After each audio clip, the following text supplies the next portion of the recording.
Hey, so let's do a quick overview of the Spirit Talker Lite. It comes with either a green or orange strap. If you don't like them, you can always buy a different one on Amazon. They're 22mm wide, I believe, and you can probably get one off Amazon, like I say, for about £10. On this side, you've got the USB charging port. That's not used, and that is the on and off switch. To turn it on, click it once.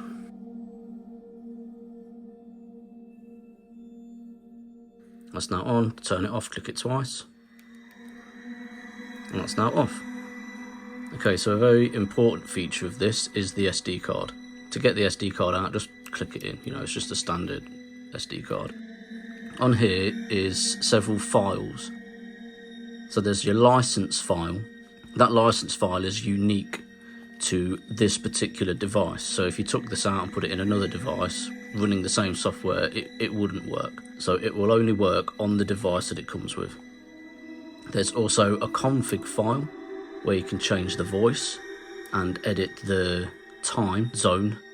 When this connects to the internet, it gets the time from a time server, which is in GMT, so you need to set the time offset and if it's British summertime or not. There's a Wi-Fi settings file where you enter the Wi-Fi name and password so that it can connect to the internet. You can use a hotspot on your phone. And there's two folders. You've got a date and time files folder and a numbered files folder. So this does work without being connected to the internet. It will save the logs of all of the responses, but they won't have a date and time on them. And those logs get stored in the numbered files folder.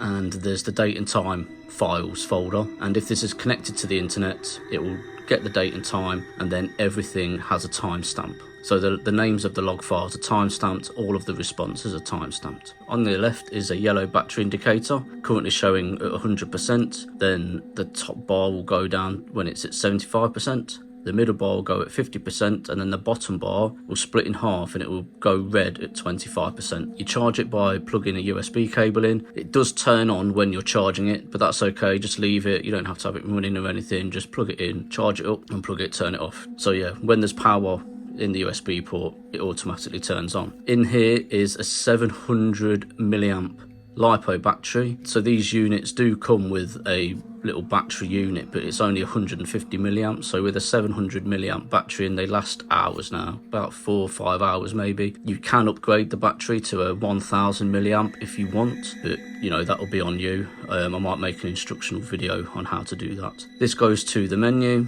This is your volume, start and stop, and then the scanner. So the volume you can increase by 5 amounts, or you can even have it off.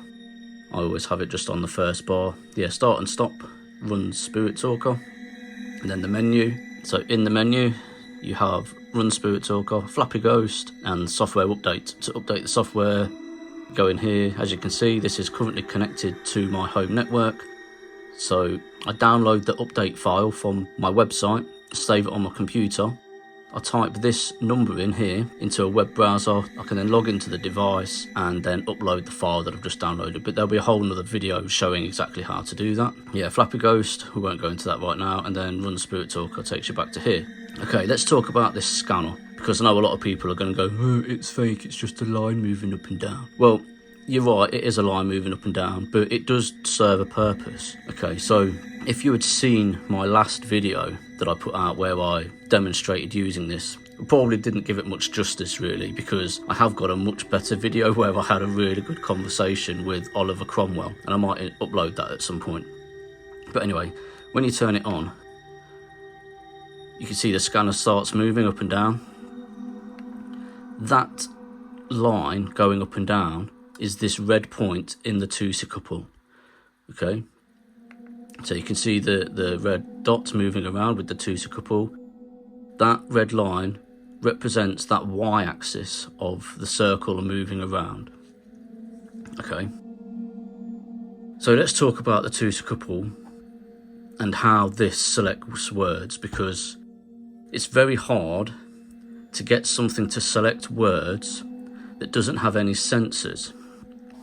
So, you know, you might think, how do you do that? Well, that's exactly what I thought. There's the easy option where you just have some timer. It chooses a random time, counts down, picks a response. But I'm not really a great fan of that. I mean, there is the theory of random selection, but you have to do it right. With these, there is still things that can be done, okay? So on Arduinos, they have these pins known as PWM pins, and they have a voltage on them, and that voltage regulates. If I show you this little clip here with this Arduino, you can see that I've got a coiled wire attached to one of the PWM pins. Now that is basically my version of a REM pod, which I might build at some point. So these have the same pins. So with one of the pins, I'm reading in an analog PWM signal, and that signal is changing, the voltage is changing. In fact, I'll put on the screen here a little test that I did. This is just raw values coming in from the analog pin. So I've created a calculation that uses these values, and when that calculation,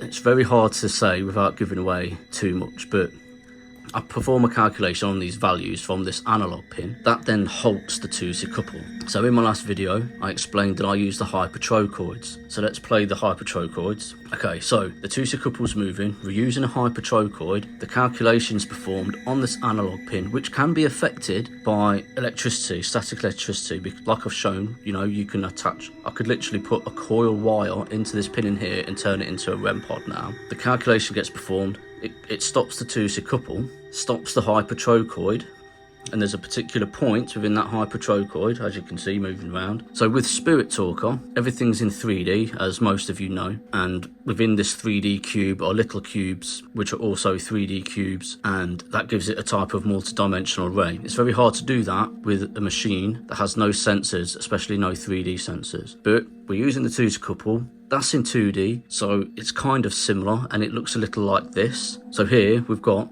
a grid with the 2C couple overlaid on the top, and you can see when it stops that the particular point that's creating the hypertrochoid is in a particular grid. So as you can see, there's no random selection like a lot of people go, oh, it's a random word generator. They say the same about Spirit Talker when there's nothing random about it whatsoever. Anyway, so that's how this is working.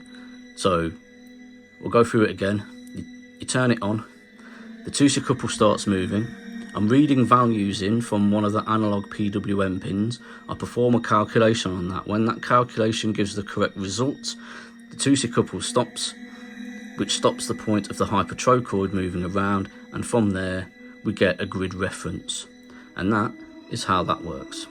I can't go into too much more detail, as I would like to show you some of the code and stuff, but I'm not going to do that right now. So yeah, that is Spirit Talker Lite. It's so cool. There will be more videos coming. I'm going to have a much more detailed video about the license file, the config file, the Wi-Fi settings file, and how to set them all up. So at the moment, everything is configured through here on these files.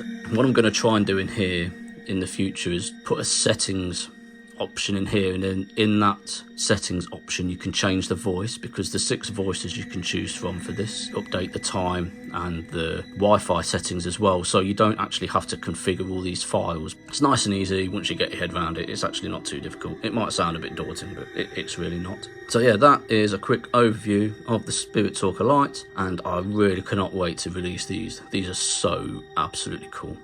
Anyway, see you in the next one.